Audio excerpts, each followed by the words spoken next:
Well, I did get like the happiest text message ever this week from no, it wasn't a text message. It was our post Memphis recording of, hey, do you want to come to Lambeau in Week 18? Offer still stands. It Um, offers, I think, has been accepted. I think it has to.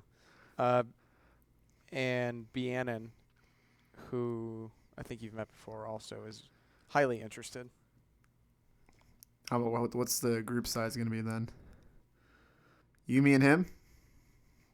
I think so. No, no, Mrs. Lighting Jr. No, I still actually haven't talked to her about it yet. She's sitting next to me as I'm talking about it now, being like, "What are you talking about?" Oh, nothing. Just She just, going out in -8 degree weather to watch two losing teams play each other. It's fine. Who wants to go watch Packers Lions Week 18 at Lambeau? I don't know. Last time it was two losing teams. She joined. Well, what about Thursday? That wasn't. No, was she there Thursday? No, she was out of town. What a bummer she missed it. I know. Such a bummer. It was a cool environment. It was a good time. So what was So this that whole was like cool. come to your seats early for a new player intro thing? It was pretty lame. They like way overhyped it. Was it Way anything overhyped above it. just a normal player's introduction? Yeah, they like did the thing with the lights where they turn them on and off and strobe light and stuff, which was cool, but they overhyped it. You know what I'm talking about? Like when SEC teams score a touchdown. Oh, yeah. You know what I love about LSU is that we don't need flashy lights and things like that to stand out. We just have a really cool stadium with a lot of loud fans. I know. That's why like I thought it was gonna be something really cool, but it was pretty lame. They did have these cool like can sweaters though that everyone got, which is kind of neat. Sweater? Yeah, it's a can koozie, but it's like a ugly sweater, and it's sweater material. Oh, I thought you called them canned sweaters instead of canned koozies. No, no, no, no, no. This is literally a sweater. It goes from top to bottom. It's got like Yeah, even a turtleneck on it. yeah. Well, that's cute. Well, I'm glad you got something for your ticket since a good performance was not one of them. No, no, it certainly wasn't. Um, what Ryan Tannehill had his best game of the season, Probably career statistically speaking, at least. career defining day for him. Hang the banner. Hey, he's gonna get a new contract because of it. Oh yeah, were you guys playing 4D chess? Now the Titans are stuck with him for another whatever three Yep, 4 years. yep. I think the thing that was the most like depressing about it, and I was telling Michelle this, people weren't even mad leaving. It was just kind of like, well, this is where we are now. And then we were on a bus, and the bus brought us back to the restaurant that it picked us up from, and they gave you a free beer when you got back. So we hung out when we got off the bus. And of course, everyone in the bar and restaurant had like a different solution and opinion as to why the team was bad, which is just so painful to sit there. Like I didn't even contribute; I just listened to everyone spout their own opinion. It was everything from I've hated Aaron Rodgers since we've had him to Matt Oh, LaFleur is a fluke to Joe Barry needs to be fired to Rodgers has no weapon. I mean, literally everything you've seen on Twitter was represented by the 20 people sitting in this restaurant. was there anything about imploding Lambo, or was that not one of the solutions No, that discussed? was not one of them, thankfully. Thankfully. Because it was pretty cool with the snow. I got some pretty cool videos and stuff of like the snow coming down. But I did tell my buddy Jake, who was with, I was like, it's a little less cool than it used to be just because it doesn't really mean as much anymore.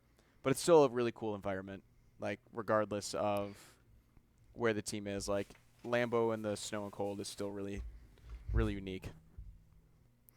So you say that from a point of view of it doesn't mean as much when you guys are irrelevant, kind of thing. No, it doesn't mean as much from a home field advantage standpoint. Oh, got you. So you're And, saying like, it it's kind of hasn't since it kind of hasn't since Mike Vick walked in and ran all over the Packers in the early 2000s. That is when it like that was I think the first loss they had at home under like 34 degrees or something like that. And it was a dome team from the south, so of course it was kind of like a shell shock type moment. And then of course Kaepernick coming in on a few occasions. Um, the NFC Championship game where we lost to the Giants in Favre's last game. Playoffs last year. The Bucks game wasn't really that cold, so that I wouldn't really call like the frozen tundra. But yeah, it's kind of lost its luster the last 2 decades. Yeah, and I know it was not like a concern per se, but something I brought up is that a cold weather game may actually be good for the Titans just because of the way they play. But they threw a lot more than I was expecting, to be honest. Threw a lot more. And Derrick Henry had a good game, but not a great game. So it was much more the passing game that tore us apart. And part of that, I think, was because we sold out to stop the run, and then we still continue to play a soft zone defense. So, baffled. Yeah, there's been 2 examples the last 2 weeks of Jair getting toasted pretty bad. Especially this week Which by a one rookie. was it this week? Which play? The Hail Mary I with didn't 2 watch minutes any and 4 replays. seconds to go. Oh, okay.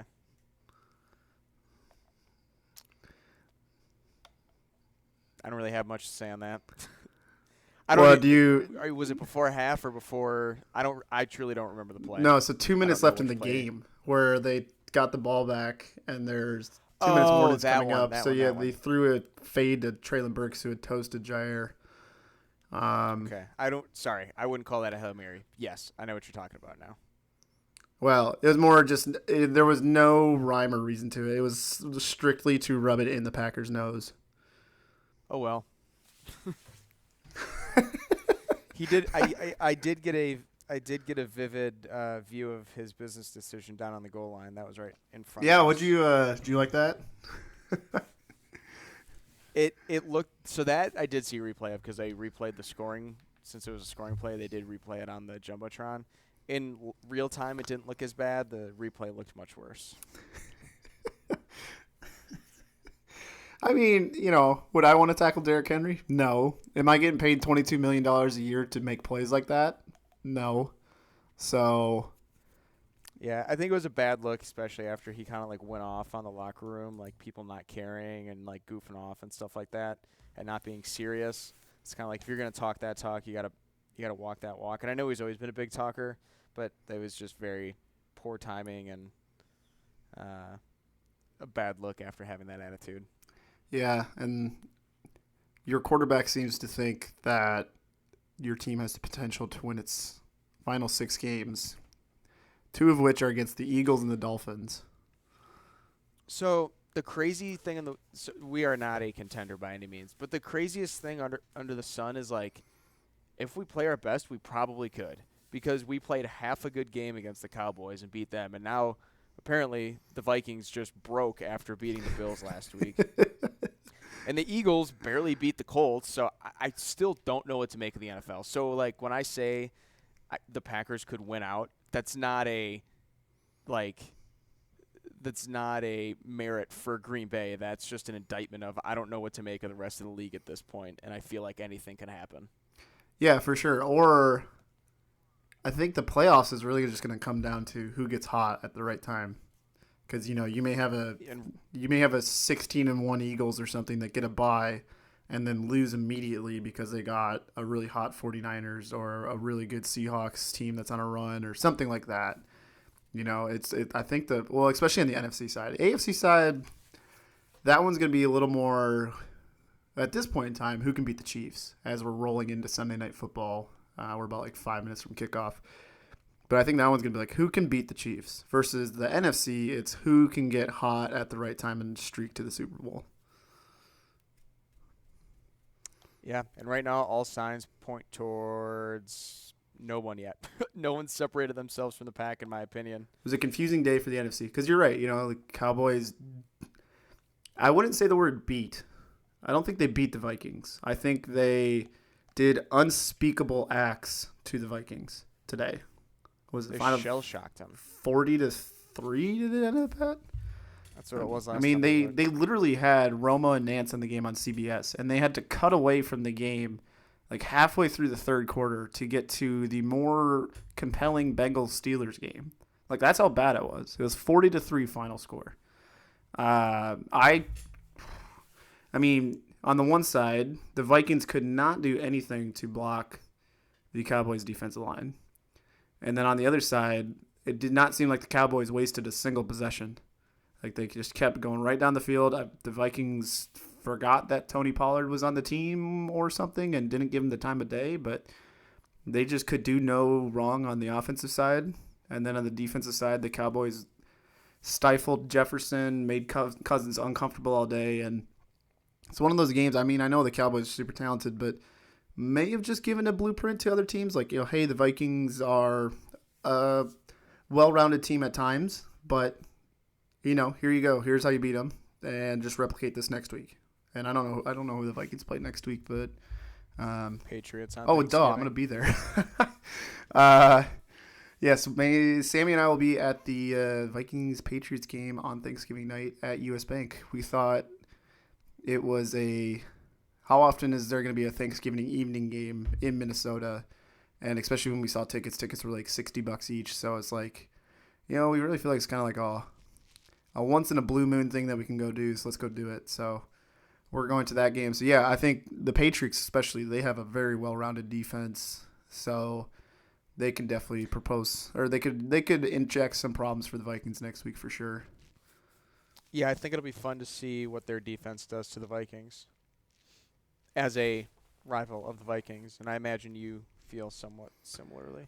Yeah, so where are you? I know the 49ers play tomorrow, Monday, in Mexico City against the Cardinals.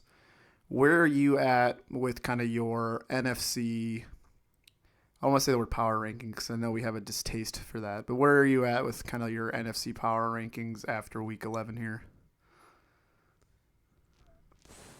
Oh, boy. Well, I think let me see here. I think a lot of it kind of depends on what the Niners end up doing tomorrow. And I know that's bizarre since they're a 5-4 team. But I would probably say it's hard to not still have the Eagles 1 just because they have the best record in the NFC. So I'll still put the Eagles 1, Niners, Cowboys, Vikings. Tampa 5th, maybe? I don't know. Nothing about Tampa scares me, though. Not even Tom Brady Seattle? in the final minute of a drive? No. Okay, fine. Seattle 5. No, but Tampa just beat Seattle. I'll go Tampa, Seattle, and then 7. I don't know. I want to say Giants, but they just got whomped by the Lions. Hear me out. Commanders? Maybe. That was the next. I almost put them at 6. I mean, at some point, we just have to acknowledge that, hey, maybe they're doing something right. Like, are they winning games? Well, today was more of a pretty win because they thoroughly trounced a ridiculously inept Texans team. But at a certain point, they beat the Eagles. They held their own against the Vikings. They beat the Packers. They beat the Bears. At a certain point, we may have to acknowledge the fact that they might be halfway decent. So these divisional games for the NFC East here coming down to the wire is going to be a lot of fun. I know we get the Cowboys-Giants on Thanksgiving, which will be a lot of fun. Let's segue into that, actually. What do you what's on the docket for Thanksgiving? Can I question you before we transition from power rankings? I have a question. Yeah.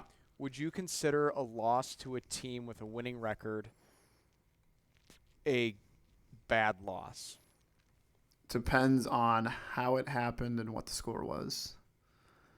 Okay, let's say single digit, or not single digit, one-score games. If you lost to a team with a winning record in a one-score game where it wasn't just some poor coaching, whatever, or it wasn't 10-3 or something, I would say depends on the circumstances, but most of the times those aren't poor losses. So it kind of depends on the situation. I'm not saying these are good teams, but I'm playing a little bit of revisionist history. Remember when Green Bay was coming up to their stretch against the Patriots, Giants, Jets, and Commanders, and you were like, man. No, remind me. I forgot about that. What was that one again? Shut up.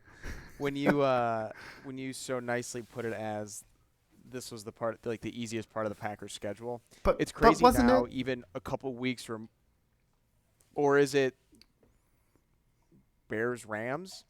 I don't know. In theory, it should have been, But all of those teams have a winning record. Again, I don't think the Jets and Patriots are for real. But I don't know. It's just kind of weird how this changes as we go throughout the year. Like I don't know. Well, I don't want to be a douche, but in our 50-50 games this week, I went 4-0 and you went 0-4. That'll happen. Does that make you feel better or worse about everything? Worse probably. See, the Saints beat the Rams. The Cowboys beat the Vikings. Well, if you just pick against the Vikings once in a while, I think that would help. Have I still picked them every week other than the Bills game? Yes. Damn it. And then the Patriots beat the Jets on a last-second punt return. And then the fourth one was... You know what the worst part about that game is? I said the Patriots would win, but the Jets would cover because it was like a 3.5 or 3-point spread. And it was very much looking like that was going to be the case. And then that happened. So I was more mad about that they didn't cover than anything. Oh, and then I had the Falcons. I think the both times this year where you've picked the Bears and I haven't, the Bears have lost. I'm going to keep picking the Bears then. Oh, okay. That's funny. So what are... All right, so Thanksgiving. Yeah, what's your Thanksgiving plans? We are hosting Ooh. 2 days in a row. No pressure. No pressure. Miller's going to have the best time, I think, then. We'll see. He likes people, but sometimes it's, I think, like, okay, this is enough people. Why don't you have him be like Which I can be the same. He could be the bouncer. And then he'll scare, like, my nieces and nephews. Oh. So day one would be Thursday? Yes. So I'm actually going to the Milwaukee Bucks game against your Chicago Bulls on Wednesday night. Easy and W then for I'm the coming Bulls. back up early Thursday morning, and Michelle's family is coming up Wednesday because her brother's in town for a week and a half. And then they'll be here Wednesday night, all day Thursday, leave Thursday. And then my family's coming up on Friday. They'll be here Friday, maybe staying Friday night, ? Don't know. And then Saturday is one of my favorite days of the entire year. We have an event that the group of guys here locally does, and it's always on the Saturday after Thanksgiving on Rivalry Saturday for college football. And we call it the Smoke Off. So 5 guys all bring their smokers, and we smoke all different type of You have a meats smoker? all day. I don't. So Oh. only 5 of the guys do. So those of us without smokers are either in charge of grilling lunch because the smoked meat's for dinner, or making the sides for the dinner. So the rule is the girls have to hang out inside and not do any work while we stand in the driveway in our overalls with the garage TV on college football, smoking meat, and just talking guy stuff and watching a lot of cool rivalry games. So I'm looking forward to that. I don't want to... Well, weren't you... No. Weren't you going to the Wisconsin game? Wasn't that a thing? There was a chance. I got offered tickets, but because it was during the smoke off, I passed. No. Good man. Yeah, I think the Saturday is better. There's actually some compelling... compelling in loose quotations. There's some compelling matchups Friday. Baylor, Texas, NC State, North Carolina, Nebraska, Iowa, UCLA, Cal, Florida, Florida State. Those are kind of fun. But then Saturday, and some of these matchups are clearly lopsided, but it's still big rivalries for these programs. So you got Georgia Tech, Michigan, Ohio State. Obviously is going to be amazing. That's what I'm going to have on. South Carolina, Clemson will be fun. Auburn, Alabama is always great. Oregon State, Minnesota, Wisconsin, which I hope Wisconsin wins. Just going to throw that out there. I actually have no quarrels with the University of Wisconsin. Okay, Minnesota and Iowa are both 7-4. Iowa has the tiebreaker Oh my God. Okay, I was in either way, right? Because Iowa beat But Minnesota who and wants to Wisconsin. Never mind. watch Disregard. insert winner versus Iowa? Like that. The fact that Iowa can get to the Big Ten championship game, it says everything that is wrong with the Big Ten, or at least the Big Ten West. That is everything that is wrong. Yeah, the Big Ten West. The Big Ten West, in my opinion, is probably the weakest division out of the Power 5 conferences. Yeah, it's not even weak because they do play some pretty good defensively sound football. Most programs there, but the offense is it's like, Bill Parcells would just be having a day if he was just watching these teams play. It is just something straight out of the 70s and 80s, and it's just so painful. Like, who wants to watch Iowa versus Northwestern? You could not pay me money to watch that game. So that's what I'm hoping when USC and UCLA show up, that it galvanizes some of these teams into updating their offenses because they're just so behind the times, some of these teams. It's just insane. When LSU plays Texas A&M, I mean, I really hope this isn't the one game that Texas A&M decides to start playing. That would be kind of a bummer. USC Notre Dame should be a good one, and then Army Navy next week. I know both programs aren't the most relevant, but it's still a hugely important game in my opinion and our family's opinion. So that'll be a lot of fun. We watch that every year. That's the 10th. Oh, wait. No, yeah. Like the next. That's the Heisman weekend. Because the third. And, because the third is conference championship weekend. Oh, they take a. Oh, gee. Oh, God. That's so far away. Oh, man. Mahomes just threw a duck. The game has started between the Chiefs and Chargers. I don't know if you have it up. I do. Joseph Day just hit Mahomes as he was throwing and just went like 40 yards in the air out of bounds. So it's going to be a really fun weekend of college football. So I think for me on Saturday, I'll definitely be fixated on Michigan, Ohio State. Any indication who do you think is going to win that game? I don't think Michigan can go back-to-back 2 years in a row. And I know Illinois was a much better version of Illinois this year than they usually have been. But that game didn't inspire a ton of confidence in me, so I'll go Ohio State. As much as I would like to see Michigan win, I also think it's better if Ohio State wins because they'll have a better chance in the college football playoff, if you ask me. Maybe a bit of a hot take. I don't think either team has a legit win yet this year. The only mutual team that they've beaten that I would give any stock to would be Penn State. I wouldn't even give Notre Dame on the first week of a first-time coaching regime or whatever, his first full year. I wouldn't give that any value. So I don't think either team has a legitimate win, and I think whichever team wins obviously is going to end up in the Final Four, assuming they can take care of Iowa. But I think whichever Big Ten team gets to that Final Four is going to lose in the first round, in my opinion. I don't think either team has looked particularly elite at all times. Like Georgia's had, let's say, like one bad game. Like the Missouri game for Georgia wasn't very good.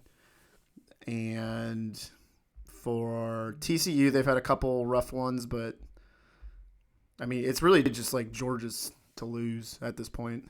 I was going to say, I think Georgia's that much better because I think, again, let's just use Ohio State as the winner for the example. So I think Ohio State beats TCU. I think Ohio State beats USC.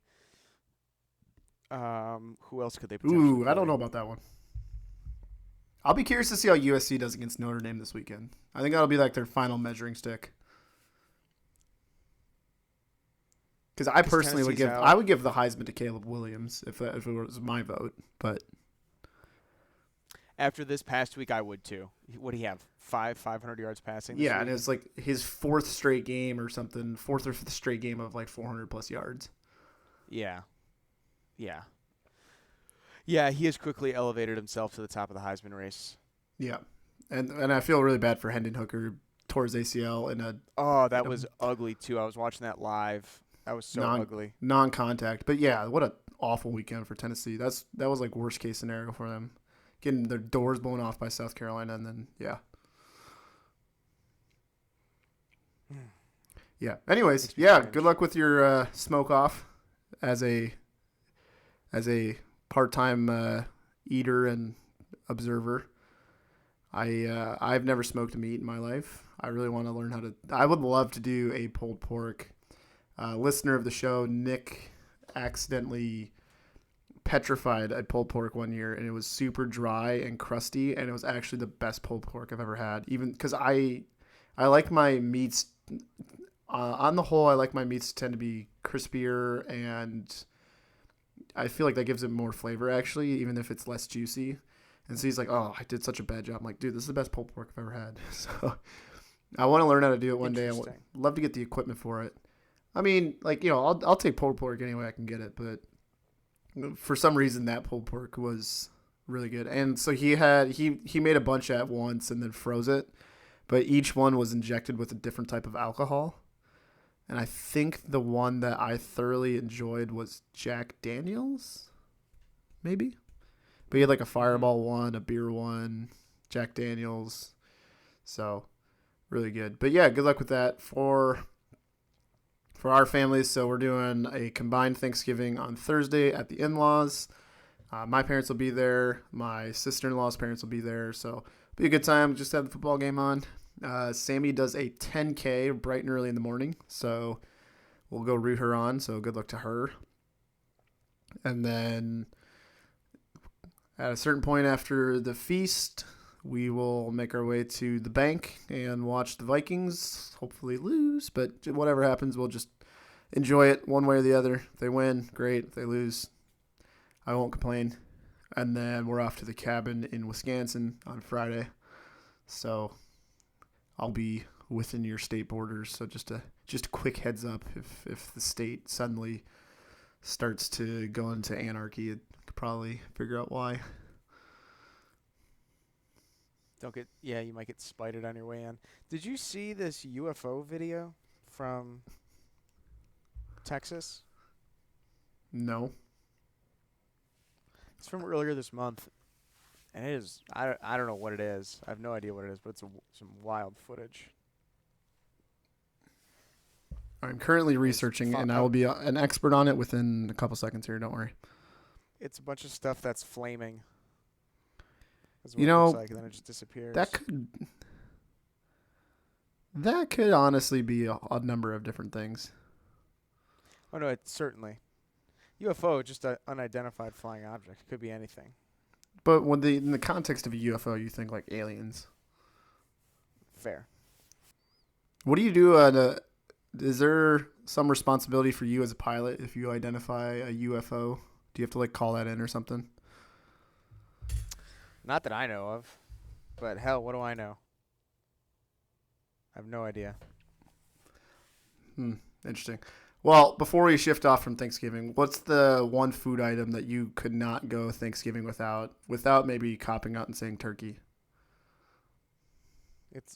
Turkey wouldn't even crack the top 5. Wow. Well, so how do you guys bake your turkey?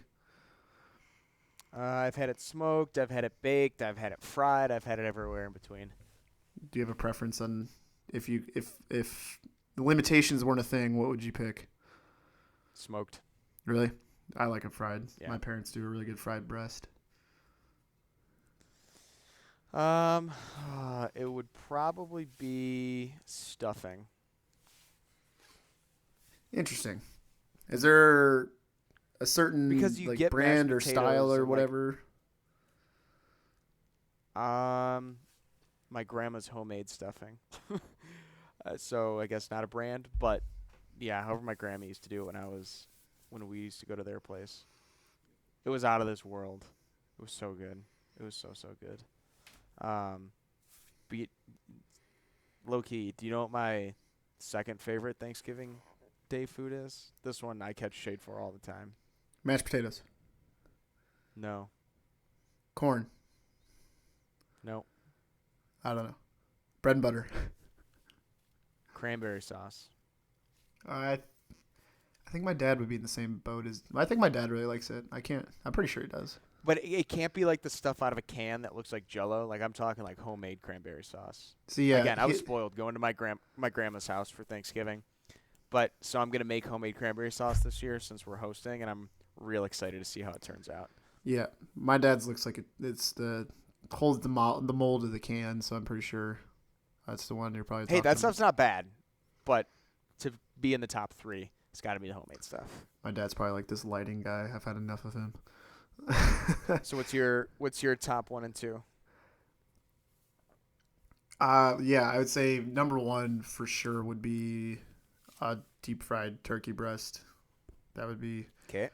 That would be my staple, especially when we're kind of done and you just have the carcass there.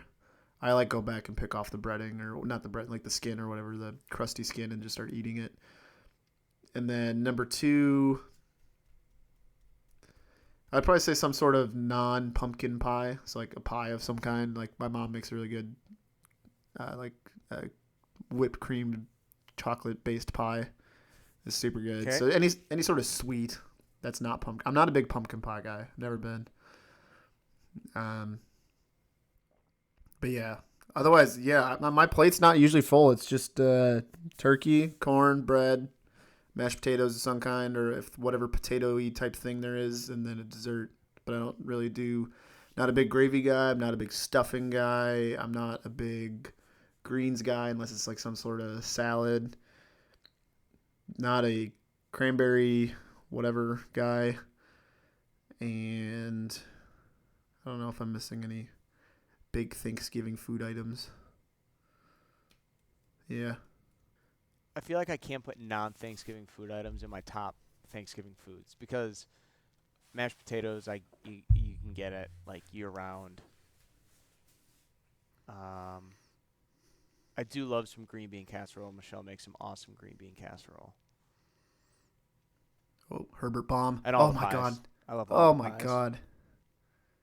Palmer, was that like a 60-something yard bomb?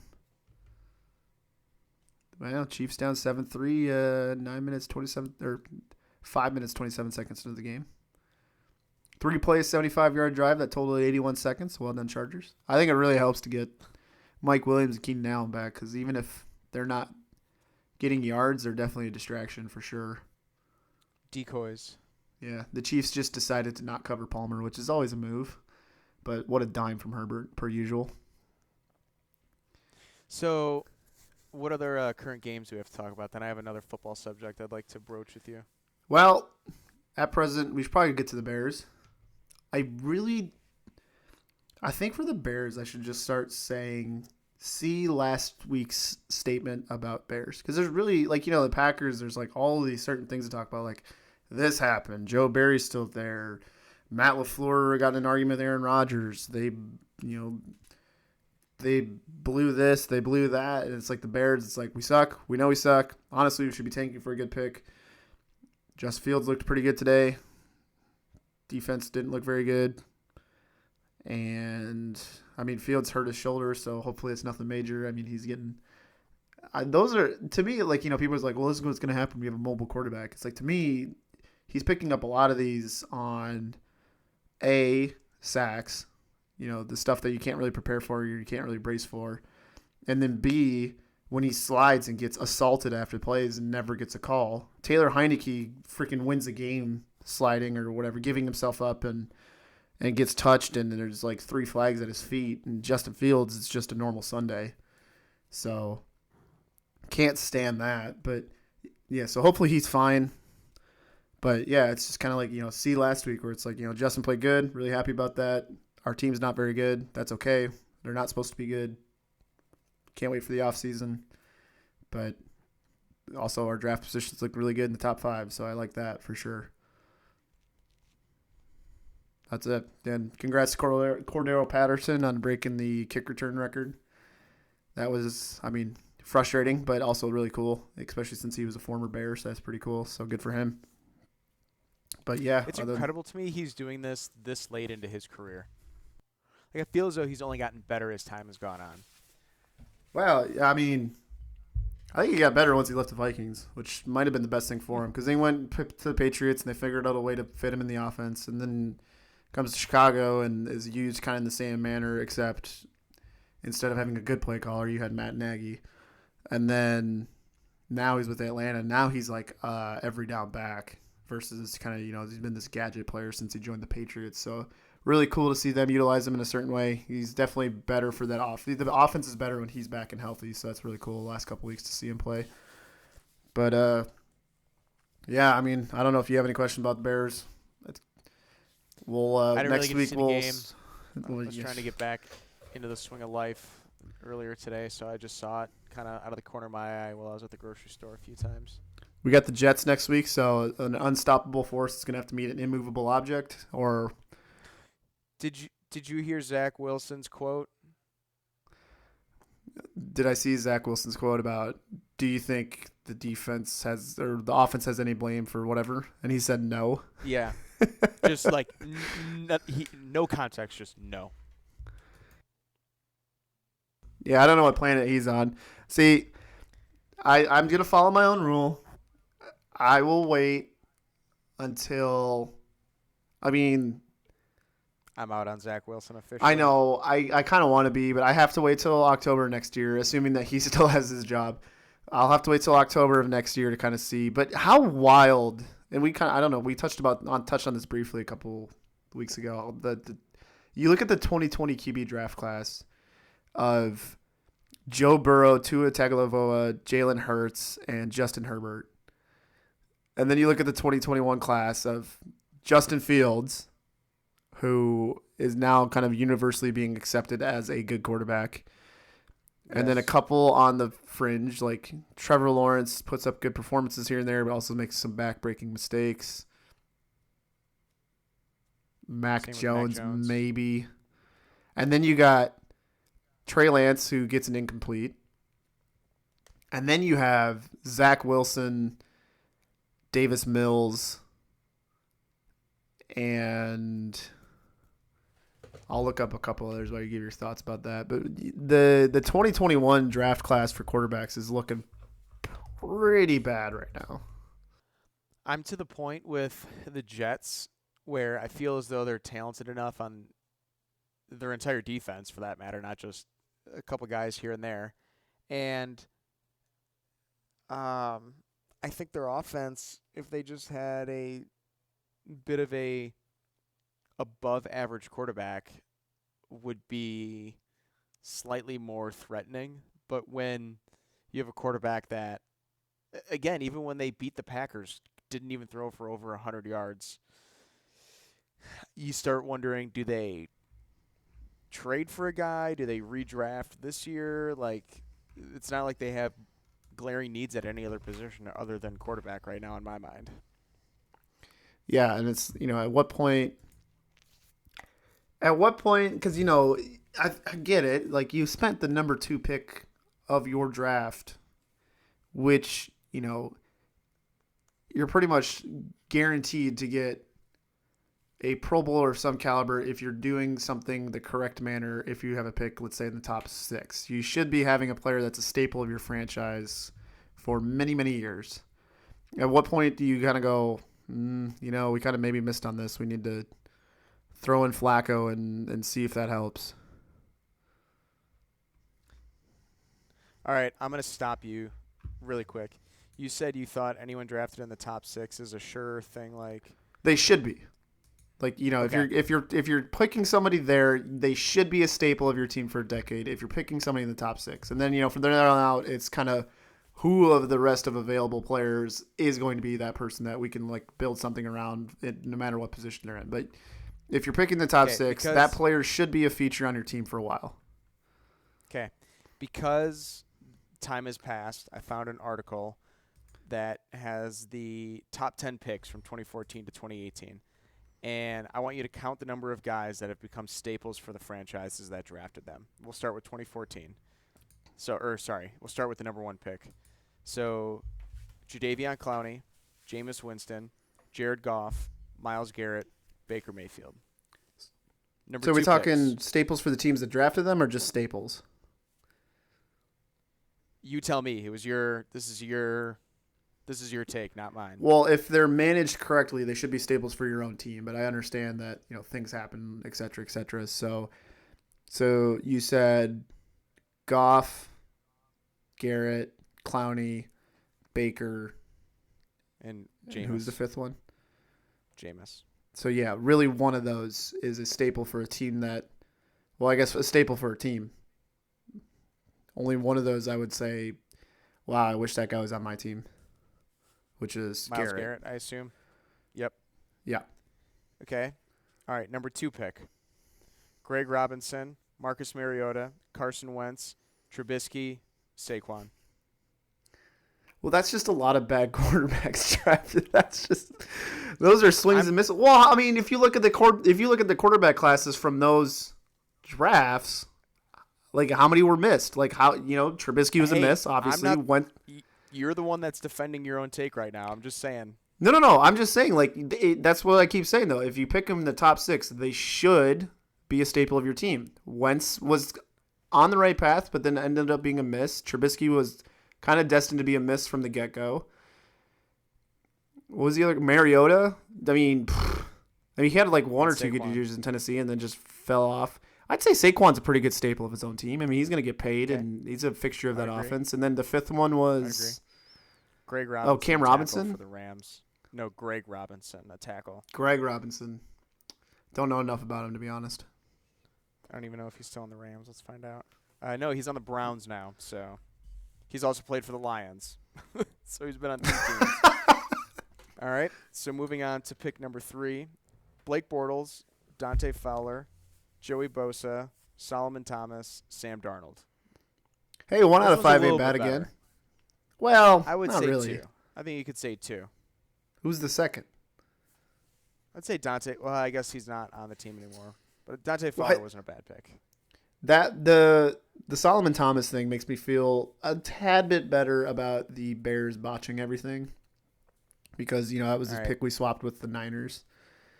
But we're gonna do 4 and 5 quickly and just count out of this group: Sammy Watkins, Amari Cooper, Zeke, Leonard Fournette, Denzel Ward. That's number 4 pick.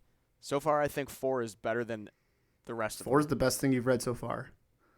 Yes. And then number 5, Khalil Mack, Brandon Scherf, who's a guard, Jalen Ramsey, Corey Davis, Bradley Chubb.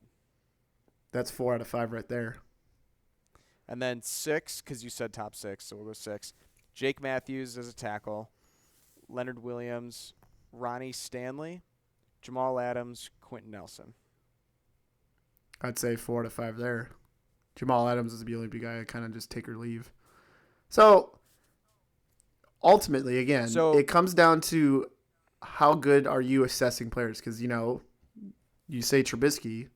We all know that was a miss. And I think anybody at the time would say that was a reach. And then you got the Chiefs who actually do their homework, figure out a trajectory for Mahomes, pick Mahomes, and now he's, sliced bread. So my point is I disagree with you that I don't think drafting within the top 6 guarantees you a fixture / Pro Bowler / anything. I still think the draft is a total crapshoot. But it should. And I think it should. I don't think you can say should when it just has proven not to play out that way because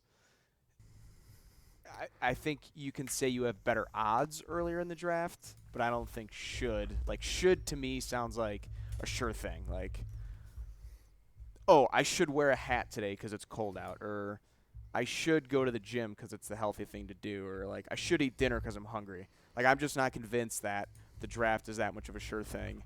That because you just see it year after year, like the same teams pick within the top 10 for the most part. Yeah, but how many of those are just completely mismanaged? Probably half of them. Because it's like there's a reason the Lions always end up there. There's a reason the Jaguars are always in there. There's a reason the Commanders are usually within a shout. It's just Browns. It's just kind of the same teams just repeat are just showing up on that list. And I know the sample size is small there too. Like if I kept going back, I guarantee there's a couple of draft classes back in the day where it's just like bang, bang, bang, bang, bang. But moral of the story is that the Bears pick in the top 6. I'm fully expecting a defensive lineman or receiver or offensive lineman that'll be a good player for us for years, which I think would be very positive. Just for shits and gigs, I'm looking at the 2013 draft. I see 2 guys in the top 10 that I would say were hits. Lane Johnson and I wouldn't even say this one was a hit. Yeah, I wouldn't say Tavon Austin. He was good, but No, he was not a hit. Should I start just randomly picking classes and seeing what pops up? why are we talking about the draft in week 10? Because that's all the Bears have to look forward to, that and free agency. I would argue the 2012 draft was one of the best. Andrew Luck, RG3, Trent Richardson, Matt Khalil, Justin Blackman, Morris Claiborne, Mark Barron, Tannehill, Luke Kuechly, Stephon Gilmore, Dontari Poe, Fletcher Cox, Michael Floyd. There's a handful of names in there that I'd say Luck, Tannehill, Kuechly, Gilmore, Poe, Cox, Melvin Ingram, Chandler Jones, Harrison Smith, Jackrabbit Jenkins. Yeah, but, you're right. It's not a guarantee, but also if you're I've looking just turned at, very anti-draft in the last few weeks. well, you're a Packers fan. You're supposed to be anti-draft. No, you that's guys our whole philosophy: draft and develop. Well, I We're know, but supposed to you be guys pro-draft. never pick in the top 10, so what do you have to worry about it? When we do, we pick players like AJ Hawk, Yeah. So other games. which wasn't not a terrible pick. Yeah. The other games from today, is there anything? I mean, the Lions beat the Giants.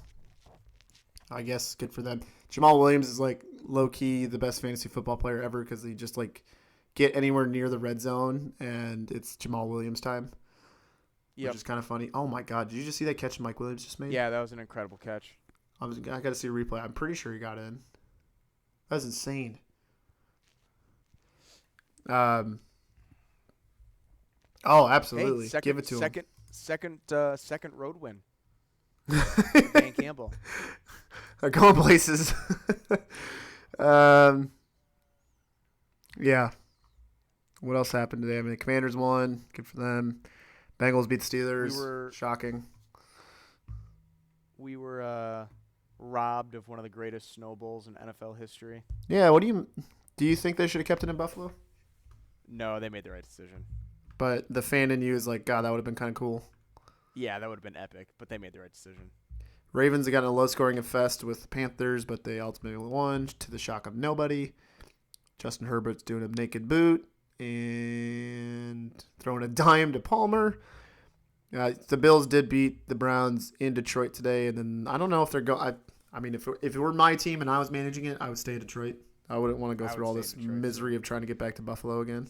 Especially with how poor the weather is there. Did you see all the fans snow blowing the driveway for one of the offensive linemen? I don't remember who it was. That was pretty cool. Buffalo's a cool community, not going to lie. If I wasn't rooting for the Bears, and I'm just imagining if the Buffaloes, like we're in a Super Bowl contender, they were just some old, average team, I think I'd be a Buffalo fan. Eagles barely beat Jeff Saturday and the Colts. They have to resort to a 2-minute drill touchdown to win by 1 point against the Colts. And Nick Sirianni is out here standing on bleachers and acting like it's a Super Bowl win. Yeah, that was ugly. That's why I don't really know where to put the Eagles in my power rankings because their offense was pretty non-existent until the fourth quarter. Yeah, kind of 2 games to forget in a row for them. But I guess at the end of the day, they got the W, so that's always what matters most. And, yeah, I'm sure there's some stuff to clean up for sure. But defensively, they were pretty solid. But offensively, yeah, they have to clean some things up for sure. And I saw one of the dumbest plays I think I've ever seen before is after the 2-minute warning, it was 4th and 2 from, I want to say, like the 6 or 7 yard line. And they come out of the 2-minute warning, get into formation, and they're in QB kneel formation trying to hard count the Colts.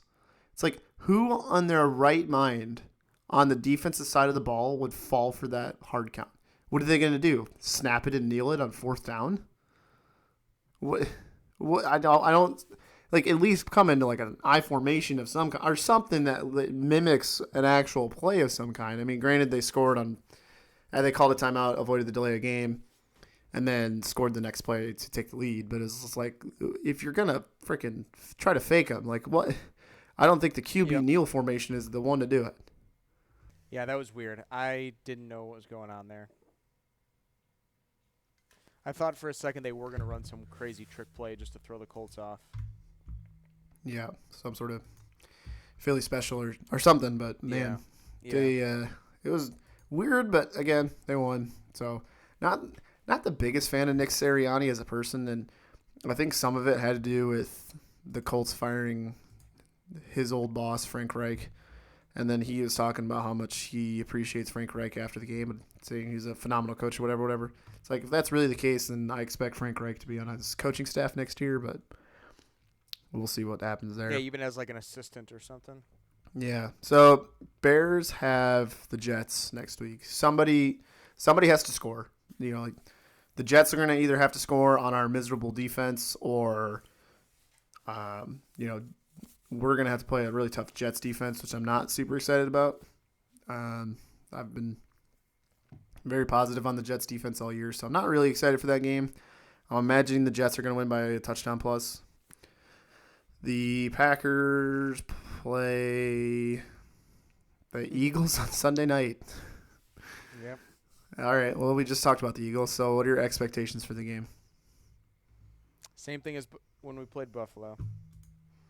So, what? Just loss? Call it a day? Yeah, pretty much. Pretty much. What did I agree to? What do I need to expect out of Lambeau in the second week of January? It'll just be a party. I know, but how many layers am I gonna need to wear? Oh, a lot. Okay. All right. Definitely a lot. I'll do my best. All right, but it is this pretty special weekend coming up with the Thanksgiving slate. It's honestly like one of the coolest days. One of the things that makes Thanksgiving kind of cool is, obviously hanging out with family and, having a beer or two, eating good food, but then always, like kind of having football in the backdrop as you're, hanging out with the family or whatever, if you're all just kind of huddled on TV watching the games. And it's always, Lions at 11:30, Cowboys at 3:30, and then some sort of nightcap of some kind, depending on the season. And so this year it's Bills-Lions at 11:30 in Detroit, and then it's Giants-Cowboys at 3:30, and then Patriots at Vikings, which I said, again, that we will be at, so I'm kind of excited about that. So I might be cheating, but who are we picking for winners from those three games? Bills, Cowboys. My mind tells me I should say Vikings, but my heart says Patriots. So I'll say Patriots just to piss on the Vikings. In the spirit of Thanksgiving, I'm going to be crazy. And given how some of the games have gone this year, I'm going to say the Lions pull off the upset. It wouldn't shock me. It would not shock me. Yeah. But it's like who in their right mind's picking against the Bills? And as I say that, they've racked up 3 losses already this year. But so I'm going to say Lions, Cowboys, and then I don't know. I don't trust Mac Jones. I'll say Vikings, even though my heart does not want that. Yeah. But trying to think of any good Mouthguard award winners for the week. Anybody do anything really stupid this week? No. You sound like you're about to say something. Yeah. Probably right. me. I would say I deserve the mouth guard. What'd you do? There was just some Titans fan that was. It was all in good fun. It wasn't like I always want everyone at a game to have a good time. There was a Titans fan chirping very hard at one point, and like you or the Packers? Both. And he kept dabbing. It was really funny. So actually, you know what? Not me. Let's get that guy mouth guard. He was yelling a lot of profanities from the upper deck of Lambeau, and was then dabbing in between And then Rodgers threw one of his touchdowns right after, and he just kind of sat there in silence. So that was pretty funny.